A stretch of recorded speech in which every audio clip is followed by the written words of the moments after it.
Sa gitna pa rin ng mga tanong sa pagkakakilanlan ni Banban Mayor Alice Guo, sinuri ng GMA Integrated News ng ilang laman ng kanyang Certificate of Candidacy. Binilikan din natin ang isa niyang talumpati sa Banban kung saan binanggit niya ang kanyang ama. Sinubukan din namin siyang makapanayam pero wala siya sa kanyang tanggapan. Nakatutok si Ian Cruz. Kahapon lang, dumalo si Mayor Alice Guo sa flag raising ceremony ng munisipyo ng Bamban base sa post sa kanyang Facebook page. Nakipagpulong din siya sa ilang opisyal pati mga kapitan ng barangay, pero wala sa kanyang tanggapan kanina si Mayor Alice Guo at nang ilang beses balikan ng GMA Integrated News simula kahapon. Naisa na namin siyang makapanaya matapos bigong masagot ang ilang tanong sa kanyang pagkakakilanlan sa pagdinig ng Senado at kasunod ng tanong ni Senador Risa Ontiveros kung totoo kayang Chinese si Mayor Guo. Noong 2022 proclamation rally niya bago manalong mayor ng Bamban, batid na ni Guo ang mga tanong sa kanya. Marami po nagtatanong, sino daw po si Alice Guo? Ako po si Alice Guo, taga Barangay Virgen de los Remedios. Ang nanay ko po ay Pilipina. Ang tatay ko po ay isang Chinese. Ako po ay isang Filipino citizen at may pusong Bamban. Pero pagpunto ni Ontiveros sa birth certificate ni Guo, idineklarang Pilipino ang kanyang tatay pero Chinese national umano ang deklarasyon sa mga business record. Hindi ko po kayo bibiguin.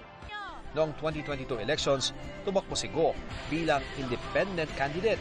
Gumugol siya ng mahigit 134,000 pesos sa kampanya batay sa kanyang Statement of Contributions and Expenditures o SOSE na inilabas ng Senate Committee on Women, Children, Family Relations and Gender Equality.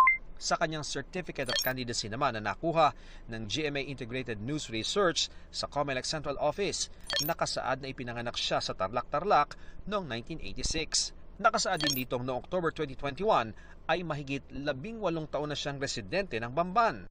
Nakausap ko ang kapitan ng Barangay Virgen de los Remedios sa Bamban at sinabi niyang nakikita na niya noon si Guo. Mga 2005 nakikita ko na si Mayor. Nagkausap din daw sila noong bandang 2008 para sa mga dokumento para sa farm na nooy katabi lang ng farm ng pamilya ni Cap. Bago ito paghiwalayin ngayon na access road papuntang New Clark City. Yung dati sa figure nila dahil ina-apply nila ng resolution sa barangay. Nakita rin umano ng kapitan ang ama ni Guo at isang kapatid pero hindi ang ina nitong Pilipina.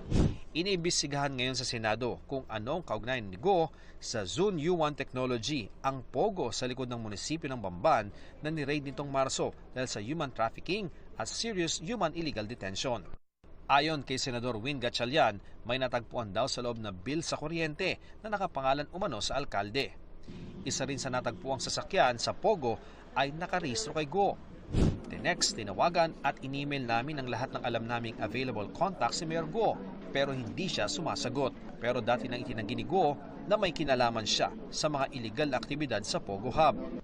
Ang sasakyan nakapangalan sa kanya ay matagal na ron niyang naibenta at dahil siya ang dating may-ari ng lupa ng Pogo, baka raw hindi na naalis ang kanyang pangalan sa record ng Electric Cooperative.